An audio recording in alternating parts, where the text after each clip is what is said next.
കേരളത്തിന് ഒരു പുതിയ ട്രെയിൻ പോലും അനുവദിച്ചിട്ടില്ല. ഒരു പുതിയ ട്രെയിൻ പോലും. BJP നേതാക്കളുടെ ന്യായീകരണമാണ് വല്ലാത്ത അത്ഭുതം എന്ന് പറയുന്നത്. BJPയുടെ ഒരു കേന്ദ്രമന്ത്രി രാജ്യസഭയിലൂടെ പോയി കേന്ദ്രമന്ത്രിയായിട്ടുള്ള ജോർജ് കുര്യൻ പറയുകയാണ്, കേരളം പിന്നോക്ക പ്രദേശമാണെന്നൊരു അരപ്പായ കടലാസിൽ ഇങ്ങോട്ട് എഴുതിത്ത എന്നാ ഞങ്ങൾ പരിഗണിക്കാം എന്നാ പറയുന്നത്. ജോർജ് കുര്യന്റെ തറവാട്ട് മുതലൊന്നും അല്ലല്ലോ കേരളം ചോദിച്ചത്.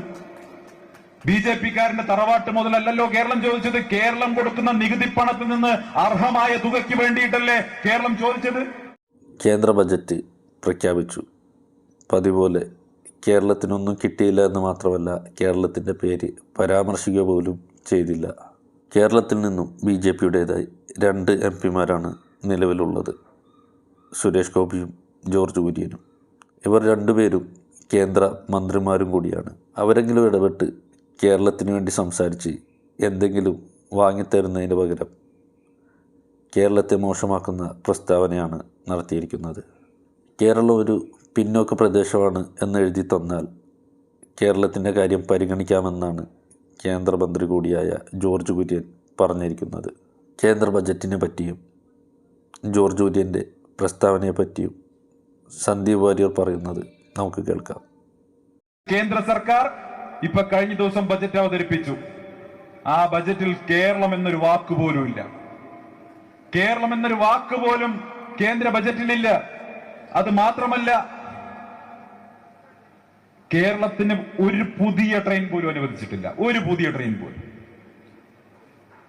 BJP നേതാക്കളുടെ ന്യായീകരണമാണ് വല്ലാത്ത അത്ഭുതം എന്ന് പറയുന്നത്. BJPയുടെ ഒരു കേന്ദ്രമന്ത്രി രാജ്യസഭയിലൂടെ പോയി കേന്ദ്രമന്ത്രിയായിട്ടുള്ള ജോർജ് കുര്യൻ പറയുകയാണ്, കേരളം പിന്നോക്ക പ്രദേശമാണെന്നൊരു അരപ്പായ കടലാസിൽ ഇങ്ങോട്ട് എഴുതിത്ത എന്നാ ഞങ്ങൾ പരിഗണിക്കാം എന്നാ പറയുന്നത്. ജോർജ് കുര്യന്റെ തറവാട്ട് മുതലൊന്നും അല്ലല്ലോ കേരളം ചോദിച്ചത്. BJPക്കാരന്റെ തറവാട്ട് മുതലല്ലോ കേരളം ചോദിച്ചത്. കേരളം കൊടുക്കുന്ന നികുതി പണത്തിൽ നിന്ന് അർഹമായ തുകയ്ക്ക് വേണ്ടിയിട്ടല്ലേ കേരളം ചോദിച്ചത്. അത് ചോദിച്ചു വാങ്ങാൻ കെൽപ്പില്ലാത്ത ഒരു കൂട്ടരാണ് കേരളം ഭരിക്കുന്നത് എന്നൊരു ദൗർഭാഗ്യം മാത്രമേ കേരളത്തിലുള്ളൂ. ഇന്ന് കേരളത്തിലൊരു UDF ഗവൺമെന്റ് ഉണ്ടായിരുന്നെങ്കിൽ തീർച്ചയായിട്ടും അത് ചോദിച്ചു വാങ്ങാനുള്ള നടപടികളുമായിട്ട് ആ സർക്കാർ മുന്നോട്ട് പോകുമായിരുന്നു. പക്ഷേ ദൗർഭാഗ്യവശാൽ കേരളം ഭരിക്കുന്നത് CJP ആയിപ്പോയി. അതുകൊണ്ട് തന്നെ കേന്ദ്രം എന്ത് ചെയ്താലും ഒരു പ്രതിഷേധവും പിണറായി വിജയന്റെ ഭാഗത്തുനിന്നുണ്ടാവില്ല. കേന്ദ്ര ബജറ്റിൽ ഇതുപോലെ കേരളത്തെ അവഗണിച്ച മറ്റൊരു കാലഘട്ടം ഉണ്ടായിട്ടുണ്ടോ? അതിനും പുറമെ കേരളത്തെ അപമാനിക്കുക കൂടി ചെയ്യുന്നു. കേരളം പിന്നോക്ക പ്രദേശമാണെന്ന് എഴുതി തരണം പോലും. ജോർജ് കുര്യനും BJPയും മനസ്സിലാക്കേണ്ടത്, കേരളം ഇന്ന് കാണുന്ന കേരളമായി മാറിയതിൽ നിങ്ങളുടെ പാർട്ടിക്കോ നിങ്ങളുടെ പ്രസ്ഥാനത്തിനോ ഒരു പങ്കുമില്ല എന്ന ബോധ്യം ജോർജ് കുര്യനും BJPക്കും വേണം. ഒരു പങ്കും നിങ്ങൾക്കില്ല.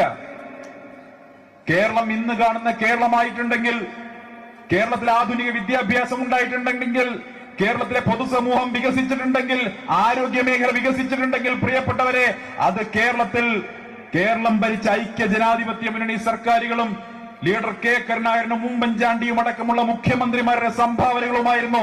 AK ആന്റണി അടക്കമുള്ള മുഖ്യമന്ത്രിമാരുടെ സംഭാവനകളായിരുന്നു എന്നുള്ള കാര്യം മലയാളികൾക്കറിയാം. BJPക്കാർക്ക് അതിൽ ഒരു റോളും ഇല്ല. എന്നിട്ട് അവര് പറയുകയാണ് നിങ്ങൾ എഴുതിത്ത. ഞാൻ ചോദിക്കട്ടെ, BJPക്കാരാ, നിങ്ങൾ ഇതേ വർത്തമാനം ആന്ധ്രയുടെ മുഖത്ത് നോക്കി പറയാൻ തയ്യാറാകുമോ? ചന്ദ്രബാബു നായിഡുവിന്റെ മുഖത്ത് നോക്കി പറയാൻ തയ്യാറാകുമോ?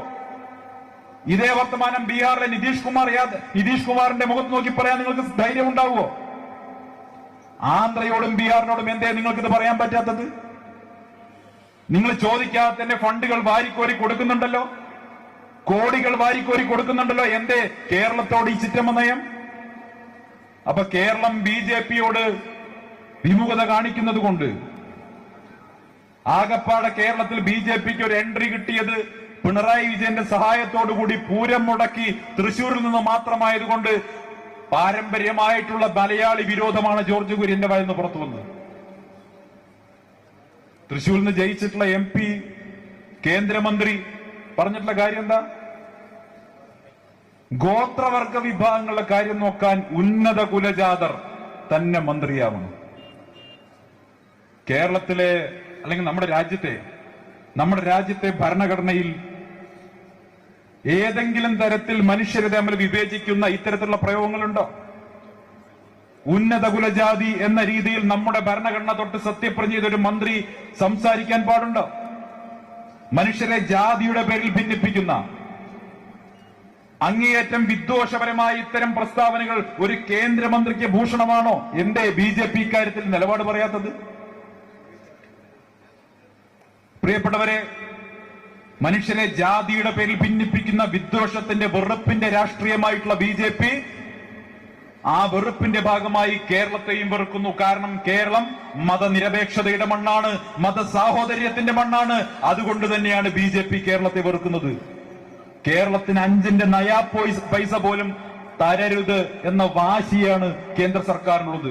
അതുകൊണ്ട് കേന്ദ്ര സർക്കാരിനോടും BJPയോടും ഞങ്ങൾക്ക് പറയാനുള്ളത്, ഇനി കേരള സർക്കാരാണെങ്കിലും ശരി, കേന്ദ്ര സർക്കാരാണെങ്കിലും ശരി, അർഹിക്കുന്ന ആനുകൂല്യങ്ങൾ, അർഹിക്കുന്ന പണം കേരളത്തിലെ ജനങ്ങൾക്ക് കിട്ടാനുള്ള പോരാട്ടത്തിൽ UDF മുൻപന്തിയിലുണ്ടാകും, ഐക്യ ജനാധിപത്യ മുന്നണി മുൻപന്തിയിലുണ്ടാകും എന്ന മുന്നറിയിപ്പാണ് നിങ്ങൾക്ക് തരാനുള്ളത്.